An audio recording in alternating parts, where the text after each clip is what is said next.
Hi, welcome to this video. So this video is going to discuss what is this concept called the Anthropocene. Now some of you might have heard this word, the Anthropocene. So this video is going to look this concept in detail. So very briefly, the concept Anthropocene is a very recent one which has been tentatively used to denote the Earth's most recent times where human beings or the Homo sapiens sapien or us uh, are having one of the most significant impacts on Earth's climate and the ecosystem. In order to understand Anthropocene, it's very important that we have a very basic sense of geological timescales.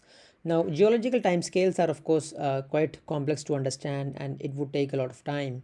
But I'm going to very briefly touch upon some of these things so that you have a basic idea. Now, you see, so the geological time scale is divided into eras, into periods, into epochs. So you see different eras here, and you also see different periods here as categories, and you also see epochs here later. So you see Holocene, which is the current official epoch in terms of the geological timescales, and you roughly also see the history of life in the planet here. So you see how life forms appear in the planet, and then how that gradually through evolutionary processes and by the end we reach into Homo sapiens sapien, the wise human, so-called wise human, very recently in the geological time scale as well as in the web of life. So we or Homo sapiens sapien have appeared much later in the face of the planet. So for you to again to have a sense that what is era, what is a period, what is an epoch, these are definite periodic categorizations within the geological timescales.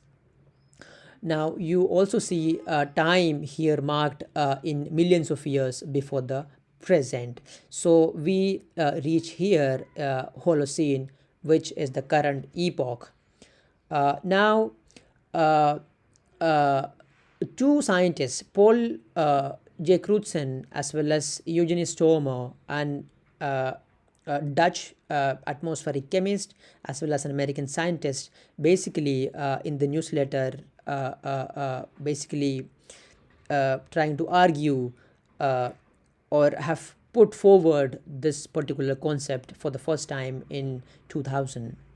Now, they argued in that article that the human activities are exerting increasing impacts on the environment on all scales, in many ways outcompeting natural processes. This include the manufacturing of the hazardous chemical compounds which are not produced by nature, such as for instance the chlorofluorocarbon gases, which are responsible for the ozone hole, which was of course one of the biggest environmental impacts of human beings, because human activities have also grown to become significant geological force, for instance through land use change, deforestation, and fossil fuel burning. It is justified to assign the term Anthropocene to the current geological epoch. Now, this epoch may be defined to have started about 2 centuries ago, coinciding with James Watt's design of the steam engine in 1784. So their basic argument was this, of course, coining this term called the Anthropocene, which is the era or the time of the human beings. So and then what they kind of argue, this is from another article by Crutzen himself from Nature, where he kind of say that for the past 3 centuries, the effects of humans on global environment have escalated. Because of these anthropogenic emissions of carbon dioxide, global climate may depart significantly from natural behavior for many millennia to come.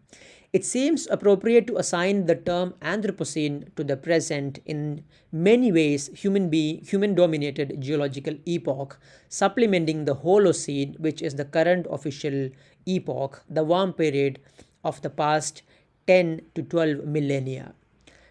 The Anthropocene could be said to have started in the later part of the 18th century, when analysis of air trapped in the polar ice showed the beginning of growing global concentration of carbon dioxide and methane. This date also happens to coincide with James Watt's design of the steam engine in 1784. So, first of all, the transition from the Holocene to the Anthropocene, and then what could probably be the time since or that could be marked as the beginning of the epoch called the Anthropocene. So, very loosely to say what exactly Anthropocene is, the Anthropocene is a proposed epoch then, which is a unit of geological time, as I already showed you, after the Holocene, which is the current epoch. Now, to describe the most recent period in Earth history, when human, anthropos in ancient Greek, uh, activity started to have a significant impact on the planet's climate and ecosystems. So, this is very briefly what exactly the Anthropocene is, or the Anthropocene proposal is. Now, when did the Anthropocene begin is, of course, an ongoing debate for the scientists, researchers, and in the academia. So you have different arguments put forward by different set of scientists who, first of all, of course, Crutzen and Stormer initially kind of argued that the Industrial Revolution, which is steam engine, of course, 1784, could probably be marked as the beginning of the Anthropocene, was the first argument.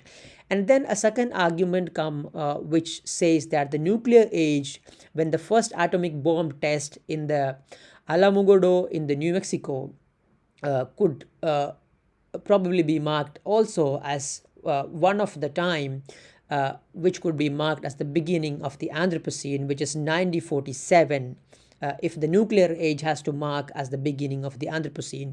Now, the Great Acceleration thesis, of course, kind of say that, it could probably be the 1950s could be marked as the beginning of the Anthropocene, where significant acceleration in a set of both socio-economic as well as Earth system indicators seems to have accelerated. So, the Great Acceleration thesis, of course, kind of suggests that the 1950s could probably be the beginning of the Anthropocene. And another thesis which says that the agricultural revolution or the Neolithic era, where human beings began massive deforestation and the beginning of the agriculture, could probably be marked as one of the markers of the beginning of the Anthropocene. And another marker that has come from researchers is to say that the Columbian exchange, of course, from historians in that sense, to say that the Columbian exchange, or what is known as the Columbian exchange, could probably be then could also be marked as the beginning of the Anthropocene. So this is what is very briefly what is the Anthropocene, and then what or when is the beginning of the Anthropocene. Of course, Anthropocene is not yet the official epoch, but enormous evidences from a huge amount of science, the best available science that we have, of course, it really points out that we have arrived at an epoch which could be termed as the age of the human, or the Anthropocene. Thank you.